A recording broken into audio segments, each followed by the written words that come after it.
Salam sejahtera, anda bersama saya Hafiz Rosli dan kita nak membawakan sedikit perkembangan mengenai insiden tanah runtuh dan dilaporkan semalam 19 buah rumah teres 2 tingkat di Jalan Kemensa Heights, Kuala Lumpur terjejas akibat insiden tanah runtuh.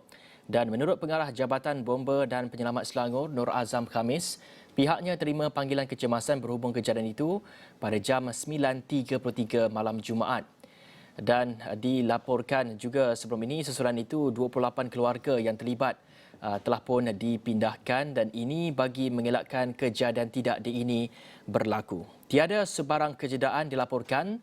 Bomba akan terus memantau lokasi tanah runtuh jika berlaku sebarang pergerakan tanah. Ketua Polis Daerah Ampang Jaya ACP Muhammad Farouk Ishak dalam pada itu memaklumkan semua mangsa akan ditempatkan di Dewan Sekitar Ampang.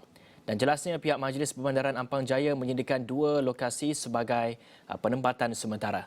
Mangsa juga diberi pilihan untuk menetap di kediaman saudara mara yang berdekatan.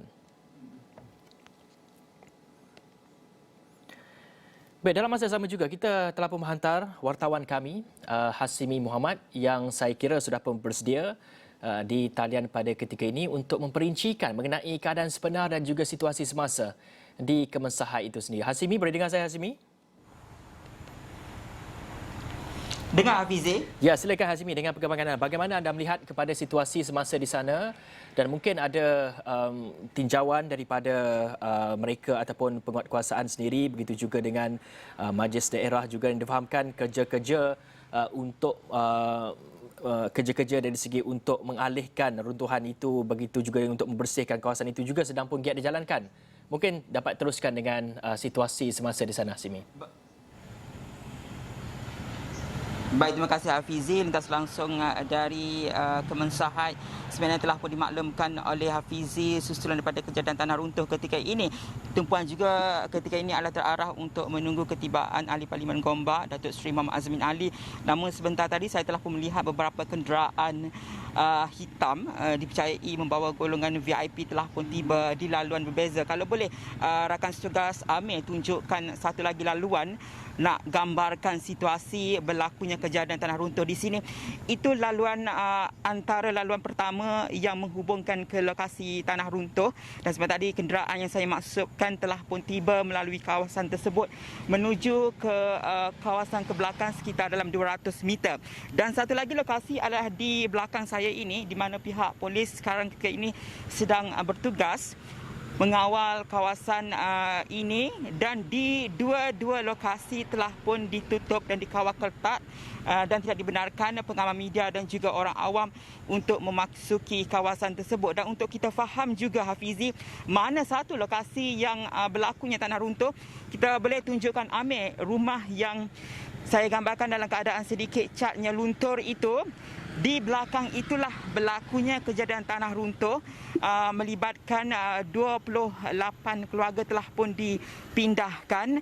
Di situlah lokasinya kalau kita boleh gambarkan. Namun ketika ini visual yang jelas tidak dapat dibawakan. Namun kalau melihat kepada lakaran tanah runtuh, kawasan itulah yang dikatakan berlakunya kejadian tanah runtuh, di mana ketika ini saya berdiri di jalan BK12 yang merupakan susul lingkaran kejadian tanah runtuh tersebut yang menghubungkan Jalan 7, dan di tengah-tengah itulah di mana yang saya maksudkan itu di lokasi rumah yang catnya usang itulah berdekatan dengan kawasan tanah runtuh yang berlaku. Dan kita masih lagi menunggu perkembangan terkini khususnya daripada pihak berkuasa Jabatan Bomba dan juga pihak polis untuk memaklumkan mengenai langkah-langkah seterusnya, kerana kita faham juga kejadian ini berpunca daripada aliran air dan kita faham bagaimana langkah-langkah yang akan dilakukan oleh pihak berkuasa khususnya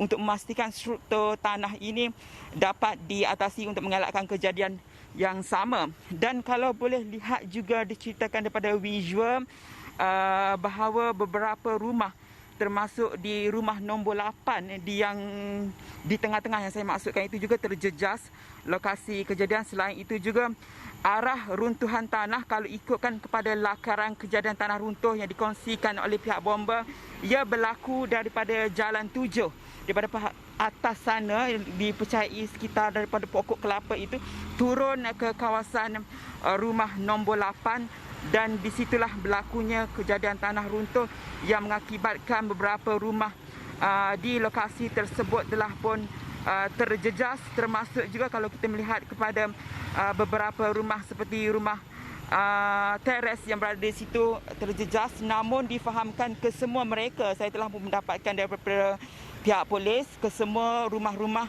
yang terjejas dan mereka yang menghuni rumah tersebut telah pun dipindah ke lokasi yang telah pun ditetapkan. Itu gambaran ketika ini, dan kita akan cubakan dapatkan maklumat terkini khususnya daripada kenyataan Datuk Seri Azmin Ali yang saya percaya telah pun tiba sebentar tadi, dan juga daripada pihak polis bagaimana langkah-langkah seterusnya untuk proses pembersihan dan juga bagaimana langkah untuk memastikan kejadian ini tidak berulang. Hafizi. Baik, Hasimi berada di lokasi berkenaan, saya kira daripada awal pagi tadi, dan mungkin Hasimi dapat perincikan sedikit, ada tak Hasimi dapatkan saksi ataupun mungkin penduduk di kawasan yang terjejas itu sendiri untuk bertanyakan pengalaman mereka sewaktu kejadian tanah runtuh itu? Mungkin ada cerita-cerita daripada mereka sendiri, Hasimi. Baik, setakat ini kita belum lagi dapatkan mana-mana saksi ataupun penduduk sekitar, mana yang kita maklumkan kita tak lagi belum berkesempatan untuk memasuki ataupun dibenarkan akses masuk ke lokasi kejadian, dan mereka yang kebanyakannya melalui kawasan ini setakat ini hanya berada di sekitar rumah ini. Saya melihat sempat tadi satu keluarga masuk, namun saya tidak berkesempatan untuk mendapatkan beliau untuk mendapatkan reaksi-reaksi. Namun kalau dari segi saksi atau mangsa, saya percaya mengikut kepada apa yang diperkatakan oleh pihak polis, kesemua mereka telah pun dipindahkan. Namun kita akan cuba dapatkan gambaran sebenar daripada penduduk-penduduk sekitar, kerana ini rumah yang tidak terjejas, namun ada pergerakan keluar masuk daripada sini kerana kenderaan-kenderaan penduduk sekitar diparkir di sekitar ini dan mereka akan memasuki kawasan ini. Sebelum saya lihat juga sempat tadi nampak beberapa dokumen ataupun maklumat terpaksa diisi untuk mengesahkan mungkin mereka penduduk di sini ataupun orang luar. Itu yang boleh kita bawakan setakat ini, namun kita akan cuba dapatkan gambaran daripada saksi ataupun penduduk sekitar, Fizi. Baik, terima kasih Hasimi Muhammad langsung daripada Kemensahat.